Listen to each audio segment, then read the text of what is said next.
Sha Tin Saturday afternoon this week for a 10-race program, and we've got it all covered for you here with a race-by-race preview coming up.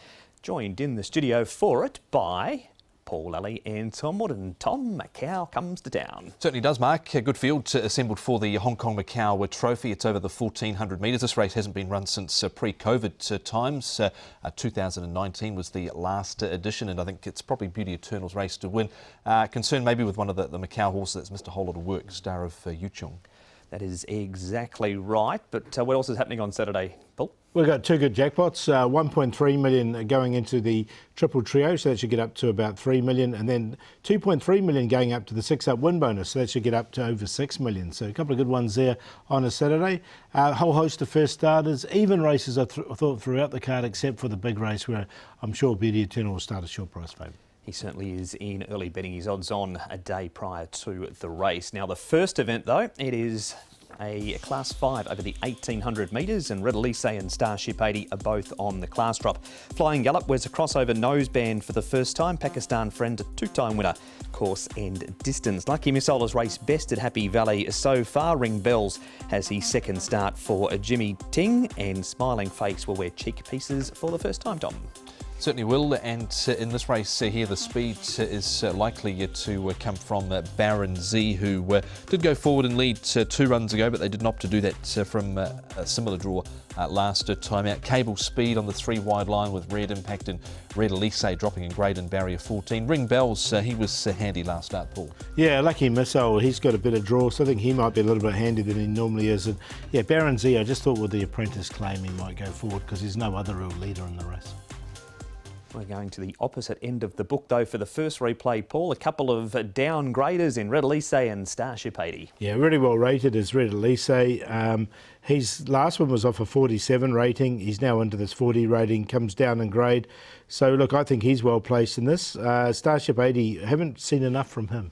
Yeah, he's another one that's dropping in grade here. He went off at 8.4 on the market 2 runs ago and never landed a blow, and he didn't here this time round. But Red Elise was closing hard, so he looks to be one of the main players. He's a 10-year-old, so this will be his final season. 86th start for Red Elise here in Hong Kong. Now we move on, Tom, to Red Impact running 30. Hasn't raced over the 1,800 metres at Sha Tin before, but has raced well over it at Happy Valley. And he's got a bad record at Sha Tin as well, has Red Impact. 5 starts, hasn't won or placed, but he has won off a rating of 43.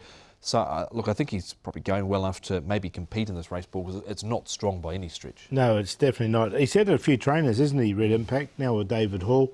Baron Z, I haven't got him in either.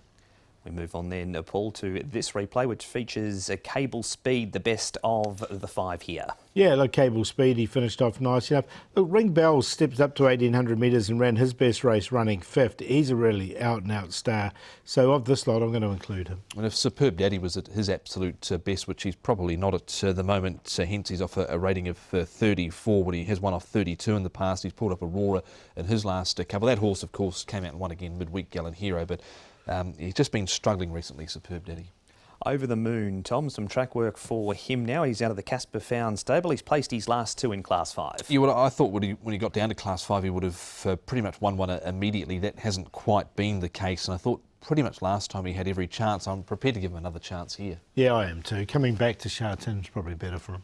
She's an open old race, Paul. It is. Going to go with Over the Moon. No, he's come up the early favourite, but a loose favourite here in race number 1. Red Elise is well rated, comes down to this grade. Ring Bells, the right distance for him. Lucky Missile's wins have been at Happy Valley, but I think it's a really open race, and I think from a good draw, we'll see a bit improved run from him. 3, 1, 11 and 9.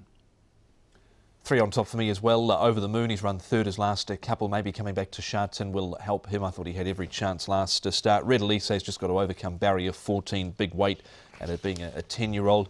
Red Impact and Pakistan Friend I thought trialled okay, but he's been difficult to catch. Zach's jumping on board for Chris, so last one was off a rating of 58. 3, 1, 4 and 7. That is race 1, Saturday at 1 o'clock.